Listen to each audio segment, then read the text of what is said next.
Good morning, everyone. We are starting our HIC webinar, FNHIC webinar. My name is Gary Merkel. I'll be your moderator this morning. I am Tahltan, but I am joining you from Ktunaxa territory. And I'd like to start this meeting by inviting Doug Harris, one of our regional coordinators, to open with our opening prayer. Doug? Gary, Aichka. Stehst es ja wenst, Asiem na Salchwan, na Sietja, na Elish Watlaqua, Heitzapka, and a Kossi Yellup, a ton of quail, I yatzels eat, watzels.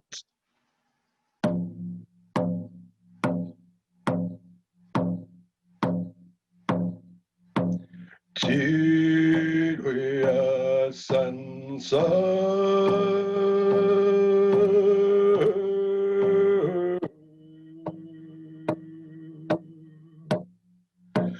Tidwea Sansa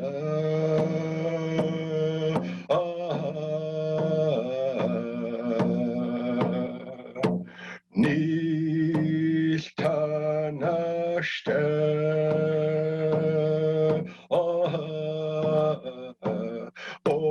Otiweyas Sansa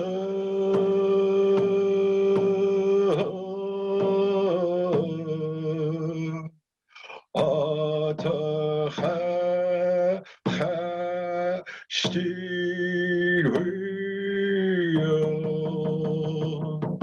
O Haitchgatzi Tsia Matanaquel O Ti Huimatal Atanaquel Itamuk Squil Thoughtlamsta Hawk wishes to not so much squallow and Atanaquel Heitzapka. Back to you, Gary. Heitzka. Thank you, Doug. That was good to start us in a good way. Thank you, everybody, for joining us. This is my first time hosting a webinar. A few of you have seen me host other things, so if we screw up a little bit, be patient. Couple housekeeping things. If you have questions, please type them in the bottom of the screen in your chat area. We'll also leave some time at the end for Q&A and discussion. Today's webinar, this is our 6th webinar, and every time, doesn't matter how many times you do it, you might have glitches, so we apologize ahead of time if that happens. This, like every other webinar, it's a primer just to get the conversation going.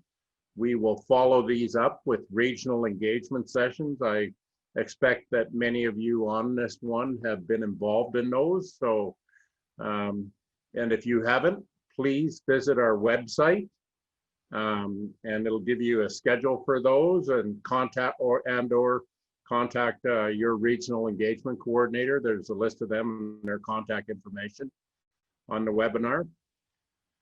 Today's focus is creating a First Nations authority by First Nations for First Nations. What does that mean, and how do we actually do it, again, at a fairly high level?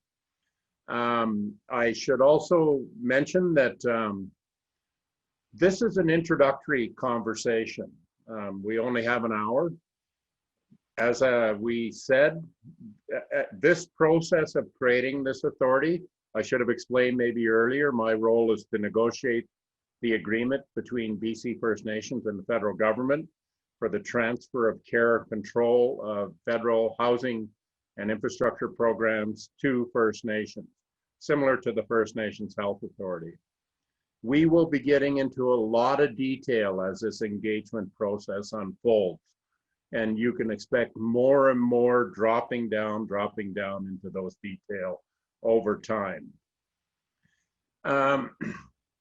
So today we have 2 panelists for sure, and possibly a third. Our third isn't with us yet, but we will fit him in at the end if necessary, if he can make it. We have Pamela Perot, member of the Garden River First Nation, and Leo Hebert, a Cree and Stoney First Nation. He also has ancestry from the Sawridge First Nations in northern Alberta. I'll introduce them a bit better when we come to them. And if our third speaker comes, it is Chief Mark Point. Mark is chief of Scow-Kale, one of the Stolo bands in the valley. So I'll start, again, thanks to all of you for joining us. I will start with Pamela Perot. As I mentioned before, Pam is a member of the Garden River First Nation in Ontario. She came back to BC and is joining us and helping us in our housing initiatives from her own place. She was a counselor back then. She's a high academic with a huge understanding of Indigenous people, how we connect. She is involved in the forestry field, where I know her in our other worlds. Pam, please, over to you. Great, thank you, Gary, for that introduction. So again, this is a very high level introductory, basically introductory comments and thoughts on the creation of a First Nations Housing Authority. And when I was asked and very honored to make this presentation as part of my role sitting with the advisory group for First Nations Housing and Infrastructure, I thought I would take the perspective of a council member sitting in a community holding the housing portfolio, which I just recently handed over to other very capable people in my own community of Garden River. So I've been there, I've done that, and the first question that came to my mind was, first of all, what is a housing authority? And then most importantly, how will that affect my ability to improve my own community's well-being? And how will it affect the work that we do going forward? So for those of you that are here, and if you've participated in the other webinars, and you have anything to do with housing, you know that typically our housing has been handled by big government. So what this means is that all the priorities and values of housing and infrastructure are really put into a pot that is equivalent to all other priorities, wherever you are in the country. So it's a big melting pot of ideas, priorities, and values. When we talk about setting up a First Nations Housing Authority by and for First Nations, we remove all that extraneous ideas and thoughts about what we need to be and what we as First Nations need to do, and we can focus on our community priorities for development, for health, and for well-being. And I think that's a really important aspect of the First Nations Housing Authority.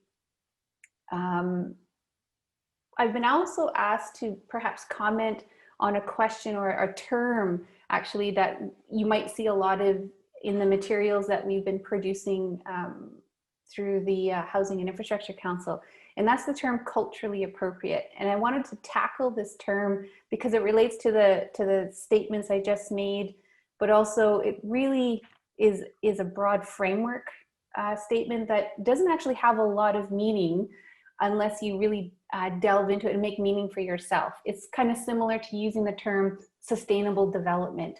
Well, you have to put context around sustainable development to make meaning out of it. We have to do the same for culturally appropriate. So in the housing context, what we're meaning by that is we want to recognize through the authority that there are many independent and autonomous governing bodies, which we call First Nations, that already exist in BC.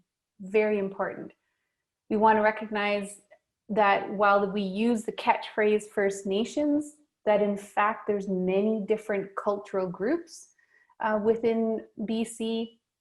In fact, many more cultural groups than any other province in Canada. And that has its own challenges to deal with at a regional level, thinking of a housing authority. We want to recognize that decisions that affect communities come from the communities. We want to recognize that housing and infrastructure is taken into consideration in all the other programming and projects and incredible decisions that communities have to make, whether that's forestry, you're negotiating an IBA, you're concerned about the health clinic. Housing and infrastructure is connected to all of those other important aspects of your community life.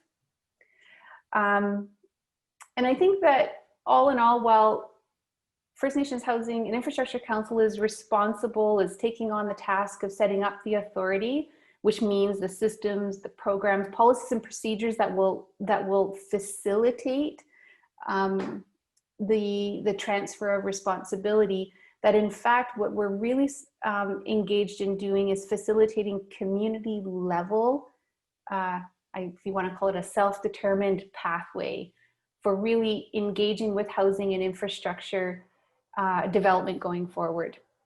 So we want to make sure that those pathways are very clear.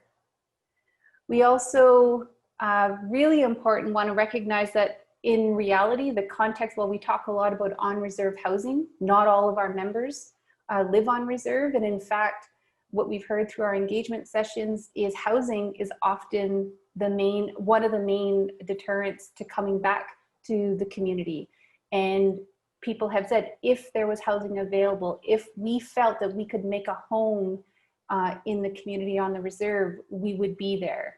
So there's definitely an opportunity and a responsibility, again, to create that pathway moving from urban centers or other places in the country for community members to come back. So housing has to reflect that long-term understanding of creating home, an understanding of home.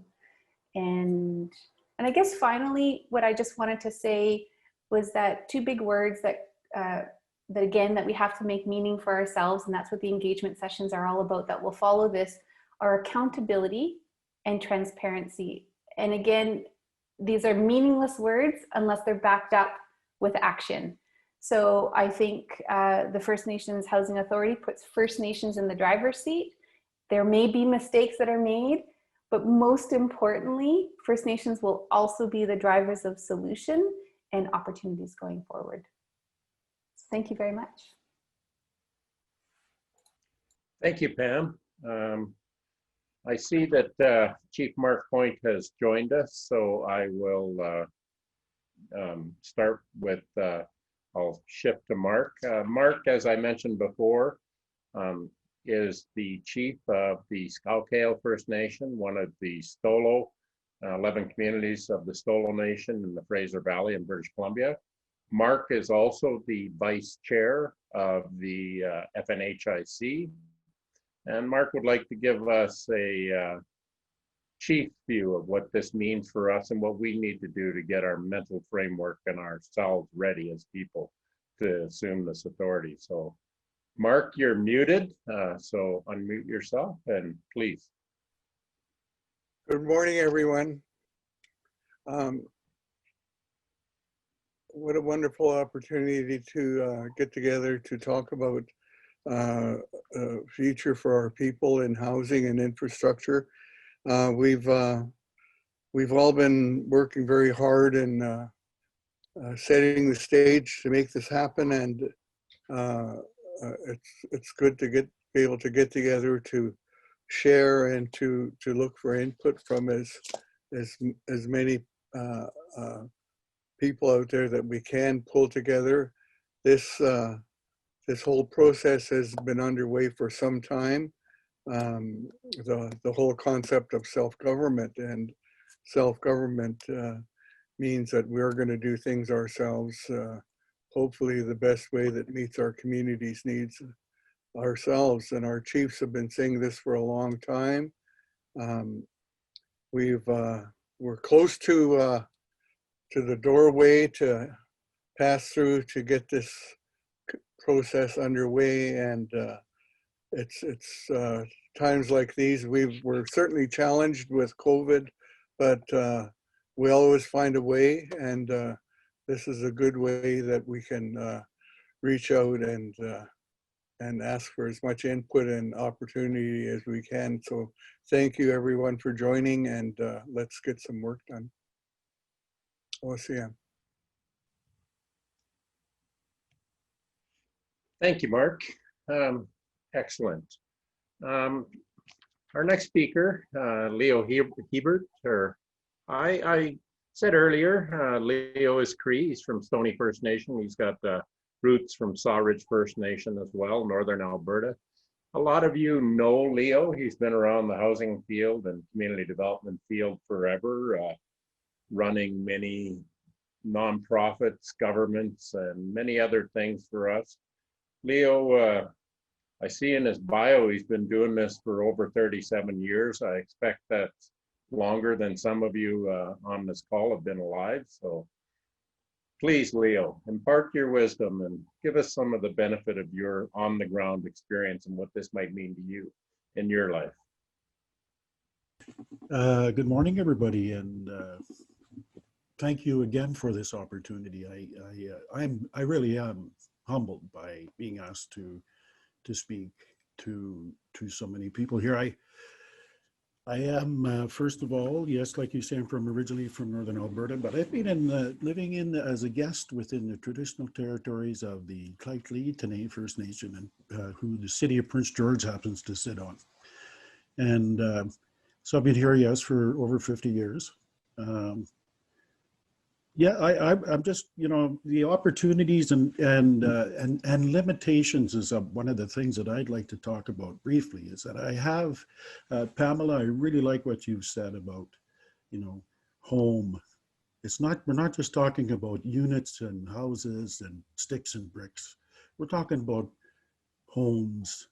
We're talking where families are nurtured, where elders are being taken care of, where our single mothers can learn to be good parents, and all of these things, right? A shelter, just the basic needs that our people need.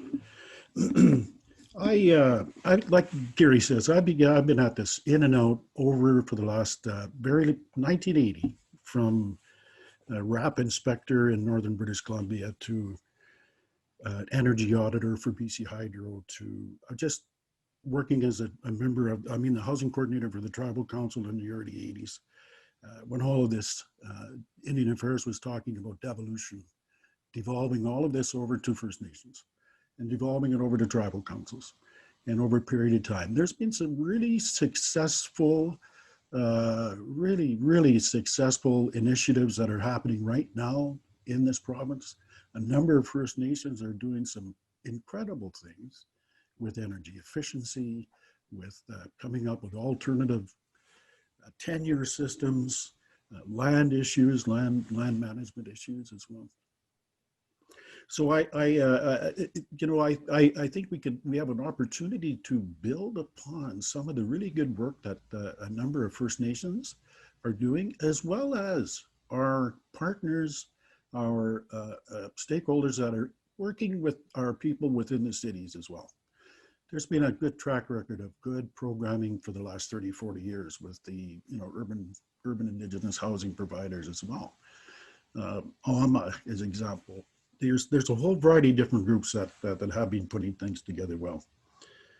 And I just wanted to impart on a situation where we have in a community that I'm working with that had a community layout design that was done in the early or late 70s, mid 70s.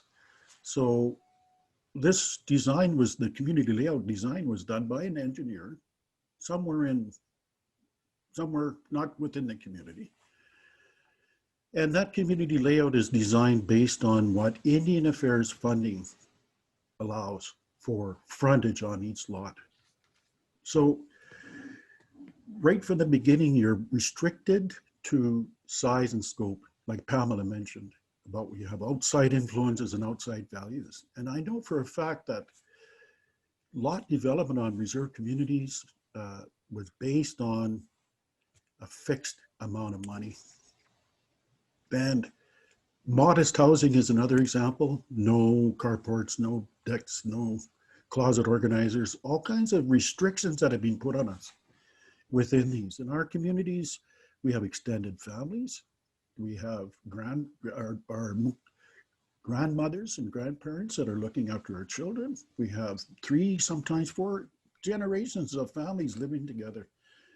And our homes that we've been building were based on the Canadian occupancy standards, 2.4 people per household within the 1,000 square foot box. And, you know, we have so many opportunities that it's just, I have been at this for so long and hoping for the day that this would come.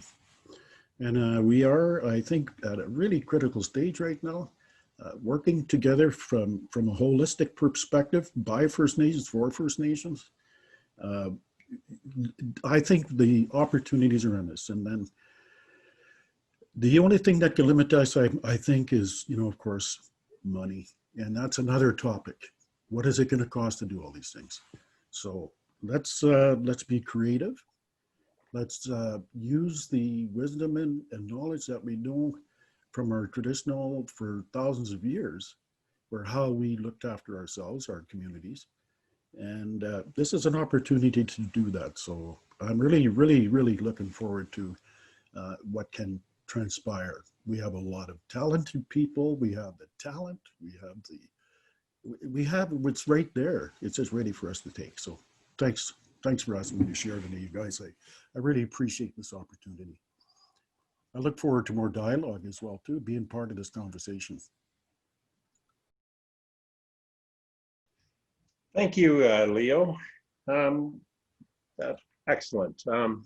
So these presentations are really meant to stir thought and comment, and now we're going to move into questions. And we have 2 questions so far from the audience, and I'll go through the panelists.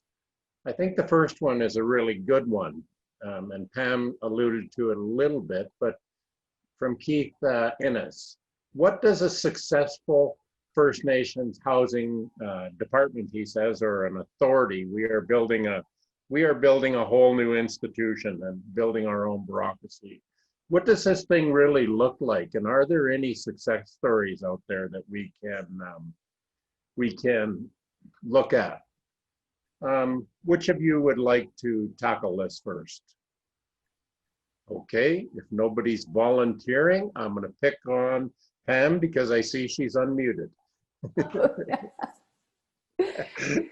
Well, I think I'll try to answer 2 birds with one response here. So a successful housing authority supports successful housing departments. And I think, so what is a housing department? What are the indicators of success? And I think that those, you know, we can choose how to measure success ourselves. Again, that is what it means.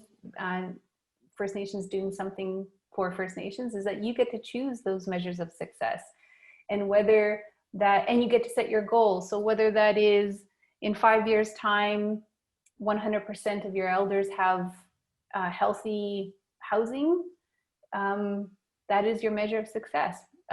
Whether it's all single moms are afforded, you know, homes and opportunities to have their children in a childcare facility close to them so that they can work.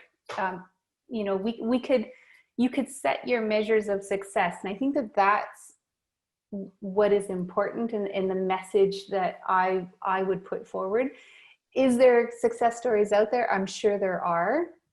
We're very good as First Nations focusing on challenges and what is wrong.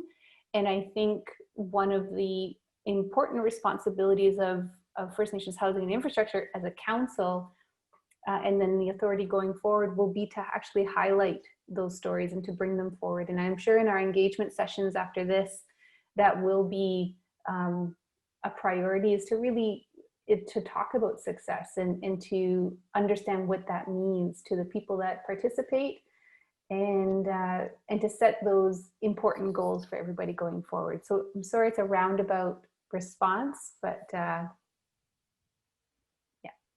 thanks. Thank you. Mark, do you have a picture of what this thing looks like when it's done and successful? Well, we have a wide range of housing happening out there in community, and it's understanding where communities, where their strengths and their weaknesses are, and being able to connect with each of our communities, whether they're a reserve or in town, and being able to work with them to help them move forward in meeting their needs. So first of all, understanding what needs are, where our people are, and helping them help themselves is going to be our biggest challenge. Excellent. Thank you, Mark. And I'll just build on that a bit now and go to Leo. And I have a question here from Sylvia Olson. She asks, how can we make sure we just don't repeat what the government is doing and keep making the same mistakes? And how can we make sure that we're actually going to do this differently or appropriately for us? Thoughts? Oh, yes. Good point. Because that is the definition of insanity, is it not? Doing the same thing over and over again and expecting a different result.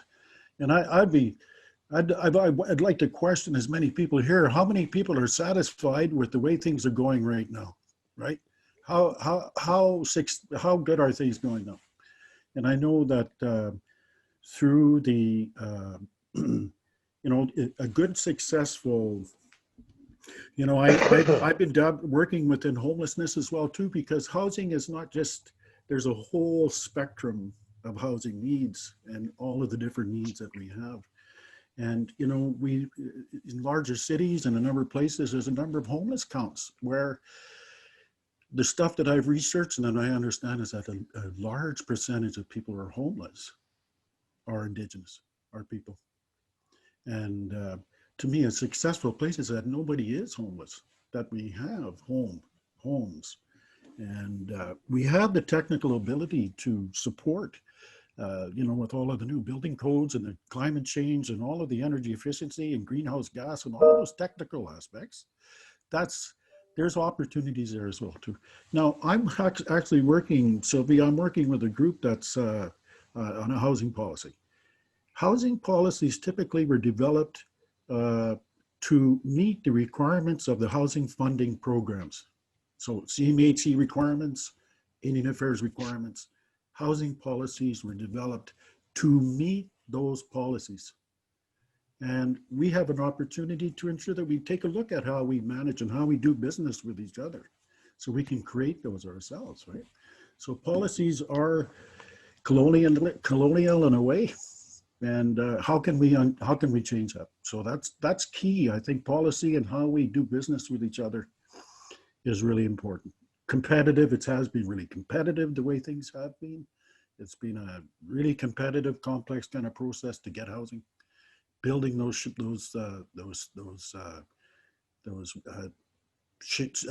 stakeholders working together.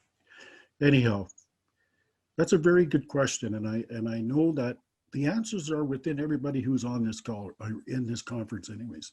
Each one of you have answers that you've wanted to bring forward to make change. I know that. So now's your opportunity to do that. Thanks, Leo.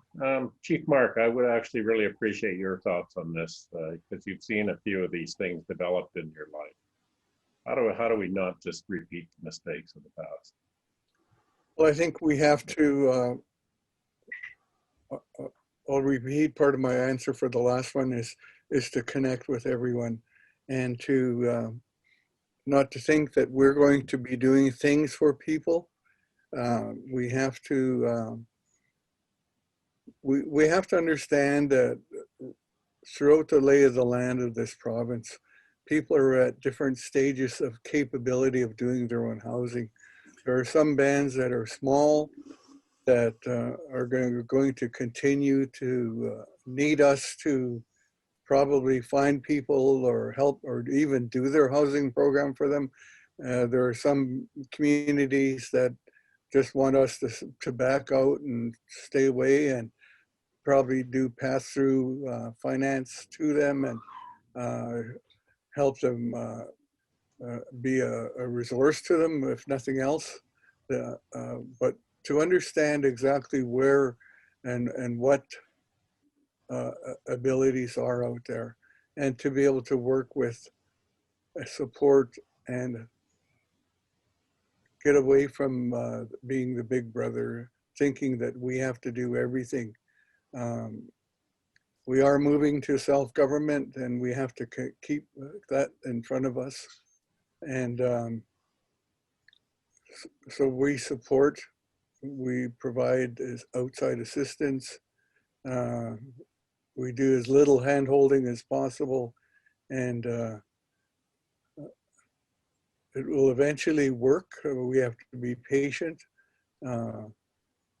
I've been around for quite some time, and I've seen leaders come and go, talking about we need to do things ourselves. And I know that I've seen people enter that arena of doing things themselves, and it's quite a challenge. So we have to be ready for all aspects. And but we have to do this. We have to return to self-reliance and support the bands that need the help. Great, thank you. I've got a question here, and I'm going to pick on you, Pam, but I'll start it to help you a bit. This asks the question of how do we make sure to treat everybody fairly, particularly the remote communities. This comes from Carl St. Pierre. The current system is a proposal-driven system that it is disproportionately unfair to smaller communities, and particularly when you get into the per capita calculations. Have you got any thoughts? And maybe I should just say this too. A lot of these questions are questions you're asking the thoughts of the panelists, but the ultimate final answer we will be building with you, and the negotiated solution will be approved by BC First Nations. This agreement will ultimately be between BC First Nations and Canada. So keep that in mind, that this is all spitballing, brainstorming, and thinking out loud. Pam? Thank you for that caveat, Gary. It's important that I have those parameters put around my response. In a recent previous life, actually, I worked as the Director of Indigenous Housing and Homelands at a not-for-profit organization. And people used to say, what do you do? And I said, I work in the most difficult remote communities that have the hardest time doing housing. That's what we do. And, having to deal with the reality of, designers or even off-the-shelf spec housing calling for a basement that requires so many yards of concrete or cement, when that cement costs 3 times as much to get into a remote community as budgets would allow to get next to an urban center. I think this is one of the areas, Leo, that you talked about, where we demonstrate responsibility and accountability. And again, to your point, Gary, the response and the answers are coming from the people that are actually on this call, because the question in itself holds a great response or an answer, and that is to make sure that we have a weighted system. I'm just off the top of my head, that we have a fairly weighted system for remote communities that we know struggle with the basics of just acquiring raw materials to build homes. So Leo, to your point on money is an issue, sometimes it's transportation, sometimes it's the time of year. Your context, where you're located, has such a huge impact on your budgets for housing. And we know that, communities know that. So we can design a system in our policies and procedures that weighs all of those really important factors. when at a national level, that would be really difficult to do. So I think that's just an example that this can become a priority. And thank you for the question, Kari. Great one. Thank you. Thank you. And I want to just add a bit because we've heard some things on this too. First off, one of the things people don't want anymore is a proposal-driven system. We want to move to more of a comprehensive planning system. And we've heard this many times. I envision it personally looking like a provincial planning, regional planning, community planning, and the whole thing is driven by community planning. It also involves a partnership with other First Nations authorities. So we can prioritize, maybe education is a priority for this year, development of governance, development of financial, housing, and be able to think more holistically and outcomes based about our community. And finally, this authority, we are not restricted by the bounds of the federal government anymore. And there's certainly been a lot of suggestions around accessing additional funds, possibly through private-public partnership, foundations, etc., to help build the resource base. And there's probably a ton of other ideas, but I thought I would add those in. We have a few questions that I think I'm going to pick on you on this one, Leo, and they're all related around the whole provision of wraparound services and the integration of on and off reserve and treating our membership as a collective membership, regardless of where their space is. And the question is really around some thoughts on what that might look like and how it might work. Well, that's a really good point, because that is something, as from my perspective as a practitioner who has worked within, more specifically in this northern part of British Columbia. I remember I participated in a World Indigenous Housing Conference a few years ago that was put on by the Aboriginal Housing Management Association of BC, and we had our friends from Australia, New Zealand, even and the United States, Native Americans, who shared with us some of the things that they're doing, that they're struggling with, and what they're trying to do.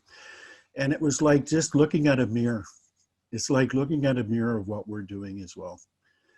You know, sometimes we feel that maybe we're in this just unique to ourselves, but I think this is a challenge that all Indigenous people have right now, is to take control of their own.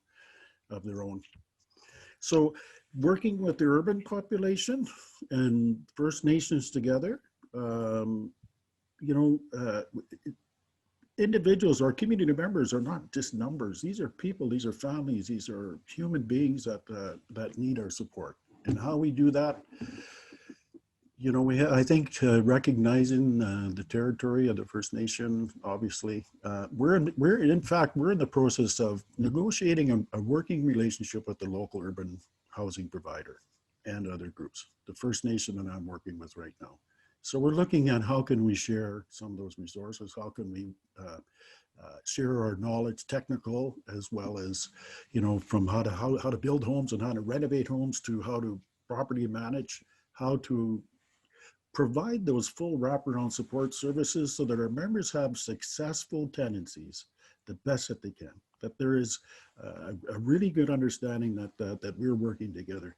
The last thing you want to do with it, if you're providing housing or social housing support for members, is to evict them. That's the last thing, because they become homeless again. And we have all of these, and there is a number of people who go through that revolving kind of situation, and how can we as a collective, First Nations and urban housing providers, how can we do this together? Recognizing the good work that a number of groups have been doing for a number of years. And yes, it's not perfect, again, but collectively getting in the same room and working on I've always come from the perspective of too, is where do people want to live themselves? Where do the individuals want to live? You know, we can come across, we can say, well, if we build it, they will come in our own communities. I always felt that I was stuck in the middle. If, as an urban housing provider, I'm applying for dollars to provide housing for members, am I competing with the local First Nation for the same need? So we need to get together and talk about, okay, where do people want to live? I can go on, but I think that I'll leave it with that. And our engagement right now is to spur and create some more engagement and dialogue. So that's what I'm doing. So thank you for the opportunity. Excellent. And maybe just a couple points. The province is at this point largely responsible for delivering off-reserve housing programs, part of which is funded by the federal government through the CMHC agreement. This authority, if you think about it, is our governments now are building our own bureaucracy. It will start with a partnership with the federal government, but it's certainly looking to another partnership, a government partnership with British Columbia.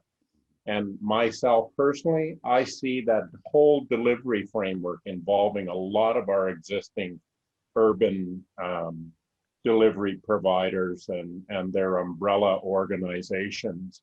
And then we can sit at a planning table and think about our people as a whole, just as a whole people. I've got another really interesting question here, and it kind of builds on some of the stuff that you talked about, Mark. And again, I know you've had to work through this a few times in your own life. And it's from Francine Stewart. She asks, how do we begin to address colonialism in housing and the colonialism mentality that permeates our whole housing delivery framework? We seem to rely heavily on past policies and what everybody else did, and we really can't seem to get out of that mold. Any suggestions, advice, thoughts from your point of view on how do we get out of that whole mentality? We need to have that conversation at home, and it's quite a challenging conversation. And we talk about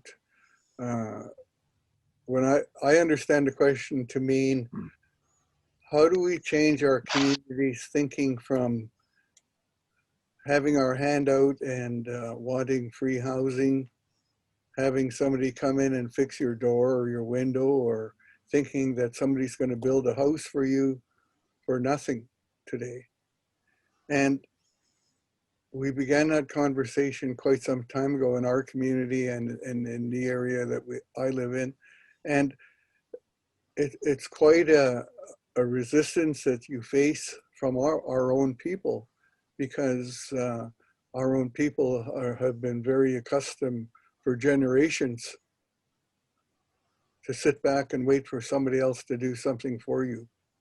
And in the whole concept and process of self-government, we have to learn to do things for ourselves. This costs money, and we know that we have a high number of our people live below the poverty rate. So that's the challenge that us as the leaders and shakers have to face and create ways of meeting housing needs, but also teaching our people that we have to be responsible for the house that we live in, that we have to take care of it, that we can't wait for somebody else to come and fix it for us. And making that transition is a huge, huge transition to pass through.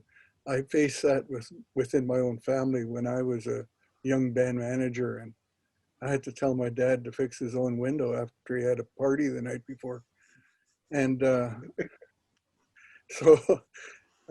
and I was told a few things too by my dad that I won't share at this time, but it's the challenge that we go through, that we have to take responsibility ourselves, and we have to teach our people that if we want to be self-sustaining and we want to stand on our own 2 feet, then we also have to pay a cost for that.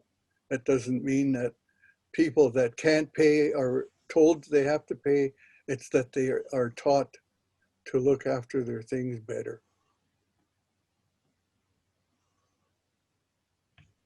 Excellent. Thank you. Thank you, Leo. I Sorry, not Leo. I just, Pam, Yeah, I wrote that. I'm I kinda wrote too that dumb for and him. walk. Yeah.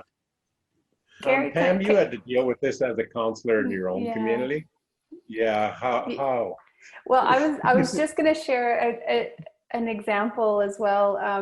And both Leo and Chief Mark have already sort of talked about it. But an example that I have is I built a cabin. I call it a cabin in my own community. When I went back, I had a small baby, and my husband and I built a 1-bedroom, tiny. It's not a tiny house, but it's 650 square feet. We built it ourselves. We did our best to follow building codes. We did all the things that you're supposed to do when you're building a cabin or a house, but we just kept calling it our cabin. And at some point, the housing department ended up making a visit to my place, and people talked about, wow, you've done all this work yourself. We didn't get a mortgage. It took us years to do it, by the way. It didn't happen in months.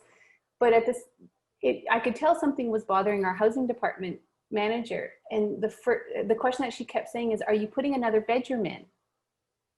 And I said, well, we only need one. And she said, well, I really think you should build a 2-bedroom.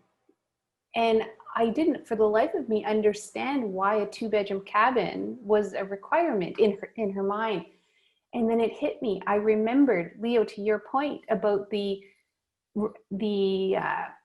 Children's Aid, the Children's Aid Society, for example. So this is where the connection between housing and our social services and the well-being of our children.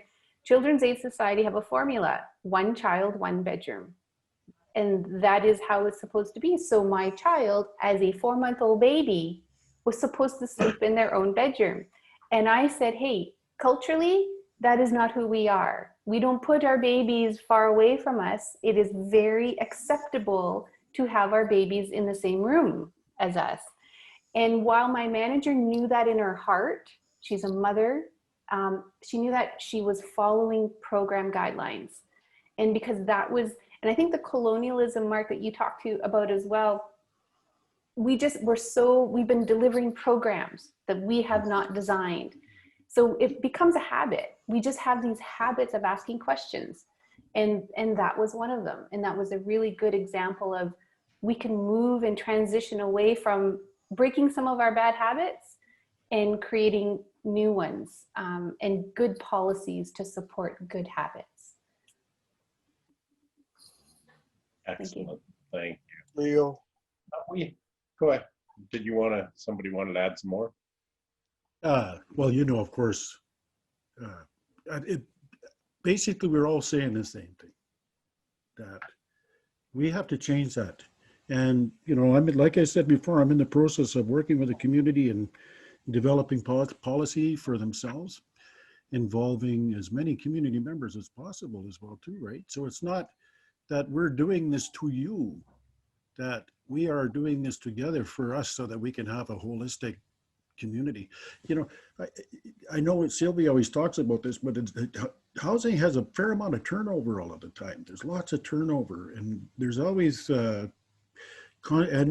think collectively having health, because housing is one of the determinants of health. And so, we have health and we have social development, and we have all of our whatever so-called departments. But housing is sometimes left in a silo sometimes, and really connecting with all cares, all wraparound care support services that we can have for our community. And Mark, I really agree with you that yes, people need to begin to start doing things for themselves, but it is going to take some time. You're right. This is going to take time, and let's just keep going, keep moving, and make this happen. So I'm done. Excellent. There's a series of questions here that all ask similar around infrastructure. I think everybody can envision how housing might fit in this new authority, but they're asking, how does infrastructure fit in? And what do we mean by infrastructure? What's the scope of it?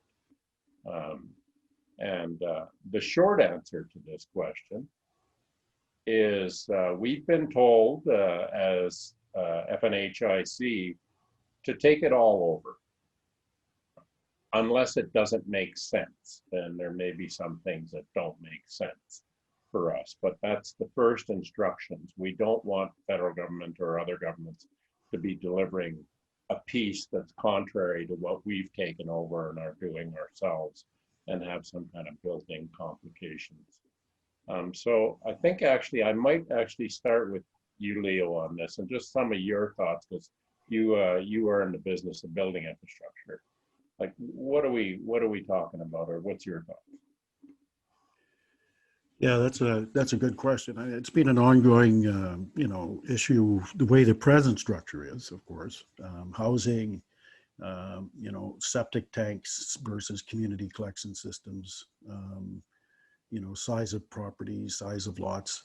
I know that through some of the other questions that people are putting out here as well too is, erosion protection. Is it schools? Is it teacherages? Is it like the whole infrastructure gambit? I really can't answer that right now. I don't know, because I think Gary, what you said at the very beginning about the more comprehensive type planning that has to happen, I think that's where all of that will tie in, which is right within the needs, just like the needs that are required, the land.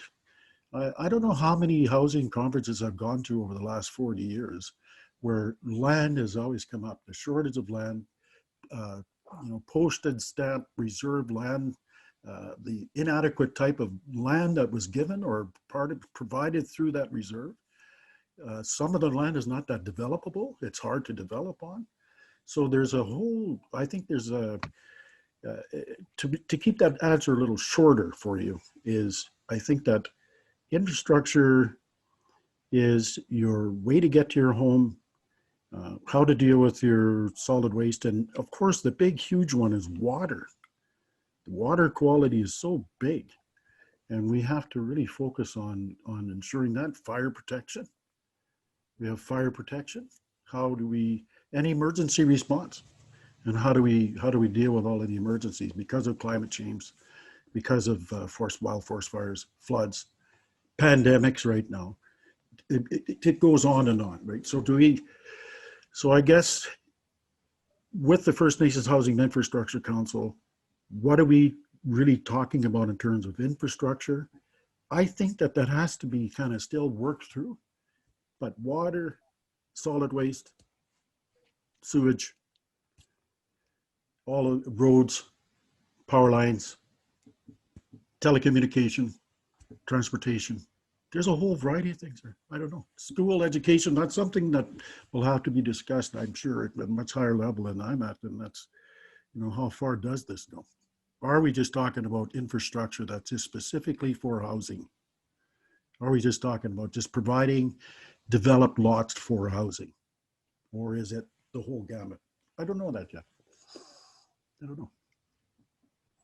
So I usually, when I answer a question, I usually come up with more questions. So there you go. As do the rest of us. This whole thing is fraught with questions. We're nearing the end of our time, but I'm going to ask Chief Mark if you've got a minute or two, and then I have some closing things to deal with. Chief Mark? Yeah, I really got scared when we talk about infrastructure, because we're not only talking about future needs, we're talking about infrastructure that's already there and the cost of maintaining it, the cost of replacing it when it's time, because there is a process that needs to be put in place to manage infrastructure, to plan for replacement of infrastructure that's there. And we're talking community halls, we're talking health buildings, we're talking schools, we're talking roads, sewer systems. So this is a huge, huge conversation piece that, and I agree with Leo, and I'm sure that Carrie and Sylvia, and if Jim was with us, we need to continue that conversation that we had going about making certain that we have our eyes wide open when it comes to the infrastructure part. I think we all have a grasp of housing, but infrastructure is a much broader and bigger pot of money that we're going to have our hands on, because not only are we talking future needs of infrastructure, we have to deal with current infrastructure that's in place, replacement, and planning and maintaining it. So it's a huge, huge topic. Thank you, Chief Mark. I'm going to start our closing part of this by first thanking our panelists, Chief Mark Point, Leo Hebert, and Pamela Perot. Thank you very much for sharing your thoughts. Obviously, we only had such a short time. You probably got a million that you wanted to say, and all of you as delegates have a million questions. Some of your questions we didn't get to. There's a huge number of them. We do respond to these directly as well for those that we didn't get get to. You also please engage in our regional sessions, our engagement sessions, because that's really where we start to get into the finer detail. And keep in mind that we are building this together. And so when you're asking a question, in a way, you're kind of asking us, okay, what have you heard so far? What have people said? But it'd be really nice if you add your thoughts to that so that we can build a collective view, because that's really how this thing is being built. And I noticed there was a question around timing, and the First Nations Health Authority took 10 years to build. Actually, it probably took a little longer because there was a lot of thought before it. And we are now just entering into the formal negotiations process, finishing a framework. I don't expect we're going to take 10 years because we have a path. We have learned a lot from our previous experience, but let's not expect this is going to take overnight. And then implementation is going to take many years. We are going to be working with other governments, taking things on. We might even use other governments as delivery agents. We know for sure that we've heard, don't build this monster bureaucracy and use our local capacity, local authorities, local entities that we've already built as much as possible. As I said, please join us in our regional engagement sessions. And please fill out the poll on your way out. And for those of you who didn't get your question answered, or for some reason we don't get it answered, occasionally logistics happen, visit our website and ask it directly, and we'll answer you there. So thank you all for participating. We'll see you again, maybe at the end of this COVID. Bye now. Thanks, Gary. Thanks, everybody. Thanks all.